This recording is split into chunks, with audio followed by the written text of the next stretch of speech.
Hi, welcome back to the CFX Download. I'm Amy McLean here with my colleagues Noah Ziegler and John Saavedra. We're happy you can join us today. We are fresh off of a lot of conferences. Just got back from New York for Leadership Development Week, which is when WICT has their annual leadership conference. NAMIC has their annual conference. There's the Cates. Don't call it a dinner, the Cates event. I think, by the way, it used to be called Diversity Week, and then we were told the name was changed to Leadership Development Week. But has anyone heard that name besides us? Like, are we the only ones using that? We're the only ones following the rules. Yeah, I mean, just from being there my very first time, diversity was a word used a lot throughout all the panels. It is the continuing mission of all of these different organizations. I saw it in a couple of newsletters still called Diversity Week. So I think maybe we're the only ones that got the memo and followed the naming rules. We got punked. Yeah, where's Ashton Kutcher? As long as the spirit stays the same, I think that call it what you want to call it. I think that's true. And that was why it sounds really bad when you say it used to be called Hell Week, but it wasn't. It was said affectionately, and it was because of how much we're all like you're going through. You're going to a million different events, and you're seeing all these people, and that has continued and is great. So, but I do think leadership was throughout the whole week, not just in terms of the sessions and some of the panels that were there, but in terms of just the overall feel, because we have a lot of new leaders in this industry. And I don't think it quite dawned on me until I was there, and just it was constant, right? From WICT is about to transition. NAMIC has a new CEO. NCTA has a new CEO. John, you were at WICT. Maria Brennan's getting ready to leave. What was the sense there? Yeah, and I just really quickly, because I have sort of like first time perspective here. And in terms of Hell Week, it's a tough week to cover. Just by the sheer amount of different conferences we were at, right? Like I did 5 events in 3 days.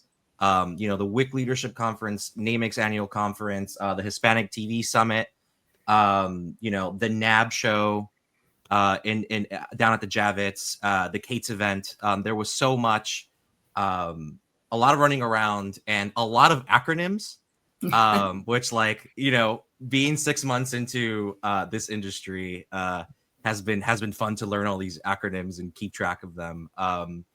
But yeah, I mean, going to my first WIC leadership conference, the other thing I just want to really add across the board before I dive into WIC specifically, a really lively and engaged audience attendees across these conferences, especially WIC and NAMIC. Like they they are really passionate about continuing the mission of creating inclusive spaces and bringing in more diverse perspectives into their industries. And that was really, really great to see, just such an engaged audience, which goes back to the point, like, no matter what you call it, right? Like the mission stays the same and the same energy. So that was really nice to see. But yeah, WICT had the added sort of element that President CEO Maria Brennan is stepping down. So this was her last WICT leadership conference as in that role. And she addressed it at the top. And she also addressed in her opening address, and she also addressed it in the closing address of the event. She got playful boos about stepping down, all in good fun. I think she made a joke like, the only person not booing is my husband, who was in the audience throughout the conference. She kept referring to him. But yeah, it sort of is sort of the bittersweet. It was a sort of bittersweet vibe in the room, but also really hopeful for the future. And I'm going to quote a lot throughout this podcast because everyone had such powerful words, and I don't want to, mess anything up that they said. But Brennan, in her closing remarks, said that, she stood before this remarkable gathering, surrounded by the heartbeat of the industry that I've devoted so much of my life to. I'm just filled with so much gratitude and so much pride. and a little bit of disbelief. And she made a joke about she was in disbelief that she was retiring at 29. You know, Brennan is also very funny.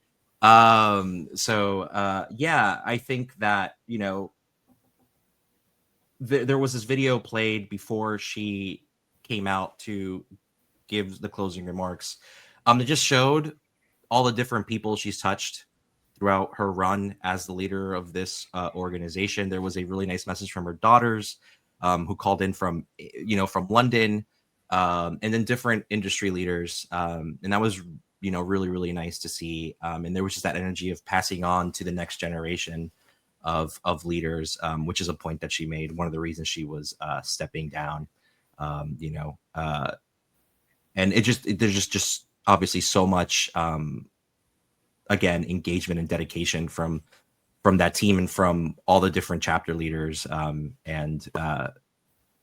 It was just like a really nice moment of acknowledging all of the work that has been done and that they will continue to do, even if Brennan isn't in that leadership role. As far as what's next for her, she made the joke at the top and at the end that probably pickleball, which again, she said her husband will be very happy about. I guess he's a big pickleball fan. That sounds really nice. I also want to go play pickleball. But sure, clearly she's earned it. I mean, Amy, you can talk more towards the history and her tenure, but it really did sound like to me like she earned it, and she had so much admiration in that room, so many people celebrating her. But again, always with the eye towards the future and to the continued mission. Yeah, no, it's an interesting opening too that she leaves for somebody else to come in, because Maria definitely put a big stamp on WICT. She really upped the game, I feel like, with their PAR, pay, equity, advancement, and resources for women, which is a study that looks at all the different companies and how they perform there. She brought in some new leadership programs for members. And she expanded WICT globally. I mean, they have chapters in Europe and Latin America, and I think they just added another one. So she definitely brought a lot to WICT in her 16 years, and I'm interested to see who they bring in as the new CEO. And speaking of new CEOs, the surprise, I didn't know this was coming. During the week, NAMIC revealed their new CEO. Who is Sandy Nunez. You might know her name. She was most recently VP on air for NFL Network, but she's been in the industry for a long time. And what I think is really interesting and cool for NAMIC, people seem pretty excited about having her, is that she's kind of the real deal. She's not, sometimes you bring in for these associations, CEOs that go from association to association, and maybe they have to learn the intricacies of each new group. Sandy has been there from the ground up. She went through the NAMIC Executive Leadership Development Program. She led a chapter. And I think that's really important, because what's happening at the chapter level is sometimes different than what's happening at that national level. So understanding the needs that these chapters have, especially in a shifting and fragmented industry. I think Sandy can really bring that. And I really appreciated her. She said, "I've experienced firsthand the power of this organization to shape careers and open doors." And she's excited to build on that legacy. I saw several people when I was with her coming up who went through the ELDP program with her and were like, "Congratulations, we're classmates. So excited to see you here." So I think she's going to bring a new energy to NAMIC. And I think what we see next year this time is probably going to be different, but we're going to wait to see what that looks like. But I'm excited. And I think the NAMIC folks I talked to, the members seemed excited to have some new blood. And it's been a while. Anne-Marie Burton has done a great job stepping in the interim, but Shanice Washington actually left NAMIC like last fall. And there's been quite a few CEOs over the years. I couldn't even begin to name them all. Nicole Turner, Eglin Simmons, Kathy Johnson. I'm forgetting somebody in between, but there's been a lot. So excited to see what Sandy does. And it just kind of feels it feels like there's just so many. We also had Michael Powell at during the week. He was at the Cates event. He was honored, and there's a changing of the guard at NCTA as well. With Cory Gardner is 1 month into the job as the CEO of the top cable lobbying association, which he joined right at the start of a government shutdown. But Cory Gardner was at a lot of events this past week, right? Yeah, I mean, Gardner had a very busy schedule during leadership. He made the rounds at WICT. He spoke at the Pearls of Wisdom talks, which sort of like TED Talk style, sessions. And then he spoke at NAMIC after he followed Nunez after her opening address. He spoke. He talked about the importance of Leadership Development Week and sort of summarized it really nicely. So I am going to read again something he said in his address during the NAMIC annual conference. He said, "This week represents an investment in the future of our business and investment in our leaders. Leadership Week reminds us that the success of our industry will always come down to how well we nurture, how well we challenge, and how well we empower the next generation of leaders. Because of all the work that we get to do, all of the work that we have in front of us, the best is yet to come." And again, that just felt like the overall theme of the week to me, a person attending these for the first time. And I thought that was really nicely put. But yeah, he spoke at Cates at the Cates event as well. But I think the message was the same throughout. Yeah. Well, I still am trying to learn a bit about him and get to know him. I do know, fun fact, unless he lied, but I don't think he was lying. I think he could have been making a joke and it went over my head, but I don't think so. He, the Bengals middle linebacker, you know what a big football fan I am. Did I say all that right? Middle linebacker. Yes. Logan Wilson. Yeah. He's a relative of Cory Gardner. So good timing on that. Actually, yesterday he just requested a trade, so he might not be in Cincinnati nearby me, and I might not run into him at Kroger much longer. But but it's probably not going to happen. But we'll save that for another podcast, maybe, if he does get traded. Does he want to go to Denver? Does he want to go to the Denver Broncos? I think his role has diminished a little bit over the last. And I'm not a Bengals fan, so I haven't watched him week in, week out. But I think it's just gone smaller and smaller. And he's like, "Hey, I still got some gas left in the tank. Let me go elsewhere where I have a more prominent role." But we'll see. The Bengals are not known for making trades in the middle of the season, unless it's for a 40-plus-year-old quarterback. They need to come in and potentially save their season, a la Joe Flacco. But go Commanders. Well, I'm just going to put out an open invitation to Cory and Logan. We would love to have you on the podcast together. We can discuss all of this. Yes. Yes. I'm trying to think. There's so many though. Oh, not in CTA, but in TCA, the Rural Broadband Association. That's always so confusing. But their CEO, which is Shirley Bloomfield, she's been there, many, many years. She's also getting ready to step down, I think in March. So there's another opening for an association out there. And Ajit Pai is still pretty new, I feel like, over at CTIA. So we have a lot of newbies. In the association world, but also in the wireless world, right? There's also a bunch of new CEOs there. Yes. So T-Mobile, about a month and a half ago, they announced that they were going to do their succession plan, which everyone kind of knew because that's just, I guess, the blueprint they've laid out with it.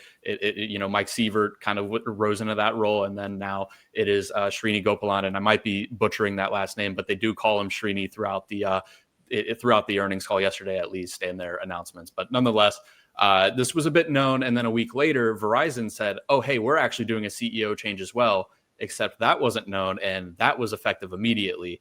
But we'll start with T-Mobile. Yesterday, they delivered their earnings report for the third quarter 2025, and it was Mike Sievert's 50th earnings report. It was T-Mobile's 50th earnings report, but it won't be T-Mobile's last one. It will be Sievert's last one as CEO of the company, where they celebrated with champagne. They did assure customers they did not continue to drink throughout the day, although they did. Well, I was going to ask what time did they open the champagne at?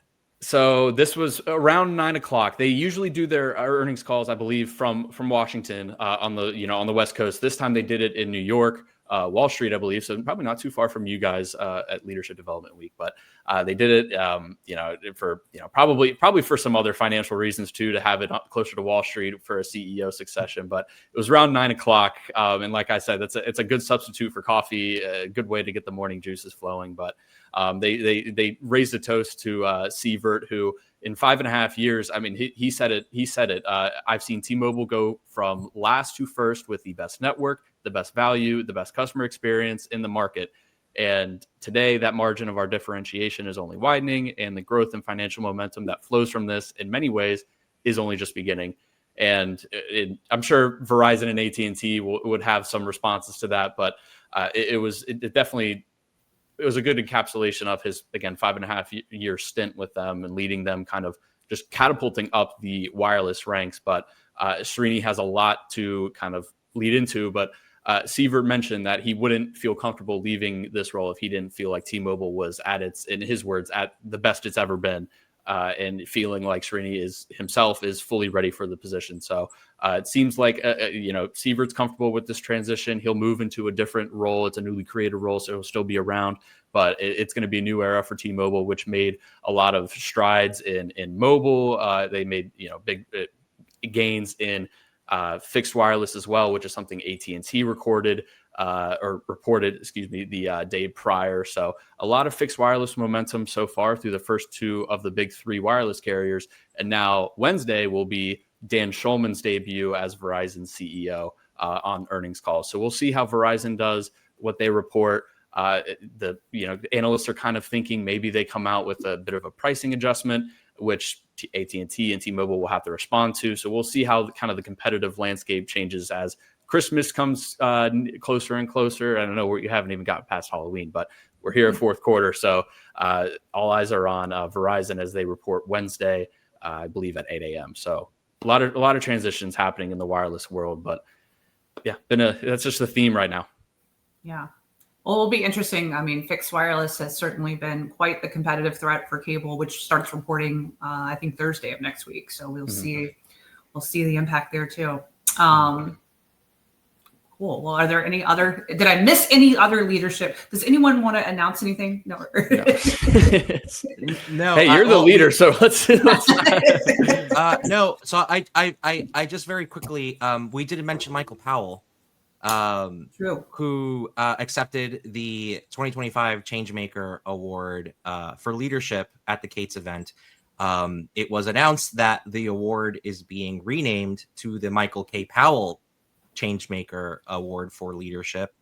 And that was a surprise that he learned of on stage as he was accepting the award. And I just wanted to share also what he said. Again, it goes back to sort of the changing of the name of the week and sort of like the current, dare we say, political climate. He said, more than ever, diversity requires courageous leadership. Nothing in the current political moment has caused me to shrink from that project. And I hope that this industry will continue to be a beacon for inclusion as it has been for 40 years. Again, powerful words.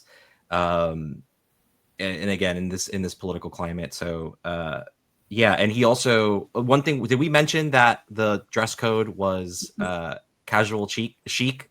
It was definitely a different Cates event. Yes. Yeah, it was a very different Cates event. He joked he had a orange turtleneck on with a beige jacket. I wish I had the picture up. We joked it was his pumpkin spice latte look. So I appreciated that as well. So I just wanted to mention Powell. Because obviously he was being honored and everyone was very excited to hear him speak at this event. So yeah, he has such a presence and he's always so eloquent. I know it was a little bit of a challenge getting people to pipe down because of this new format. It wasn't a sit down dinner like it normally is. It was kind of more of a reception, mingling around, encouraging you to chit chat. And I can tell you, I mean, the cable industry is notorious for not being able to stop chit-chatting. I still am scarred from a CTAM summit many, many years ago when I think they were, instead of AMC networks, I think they were called Rainbow Networks back then, but they brought Jackson Browne in, and it was this like intimate room with Jackson Browne on guitar singing to us. And it was just like the whole time. And I'm like, I remember Italia Camiso Winan was like, be quiet, it's Jackson Browne. Yeah. So I think there was a little bit of that going on, but when Michael Powell took the stage, it was quiet, right? Yes. There was a bit of chatter throughout the rest of the program. But when Michael Powell came out, people did pay attention and listen to his words. And again, very important message. So I'm glad that people did listen, and we're there to celebrate him. So, but yeah, speaking of celebrating, I just want to call attention to the fact that this is the first episode that we're recording since learning that our very own editorial director, Amy McLean, will be inducted into the Cable Hall of Fame next year. So can we get a little golf clap going? Okay, now we're going to do a 30-minute interview with Amy. No, I'm kidding. No, could you tell us a little, like, how does it feel, right? Like being recognized for all the work that you've done.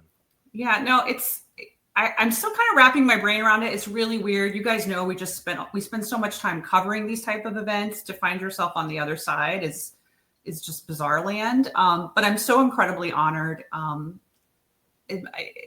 also am a little nervous because sometimes, as a reporter, when somebody is getting honored as a Hall of Fame event, I tend to like immediately ask, are they about to retire? Is their contract ending? And I just want to say, in our leadership episode here, where we're talking about changing of the guard, I have no intentions of retiring. I'm still, I think, kind of on the younger side. And it made me feel good that my class of fellow inductees, they're amazing. And one of them is Kristen Dolan from AMC Networks. And she also just announced they just re-upped her contract through 2028. So just because you're in the Hall of Fame doesn't mean that you're swan song. So. It's exciting. I'm looking forward to April. Yeah. You're stuck with us forever, so don't worry. We're never gonna let you go. Well, on that note, we will we'll end here and we'll see you next time. Thanks, everybody.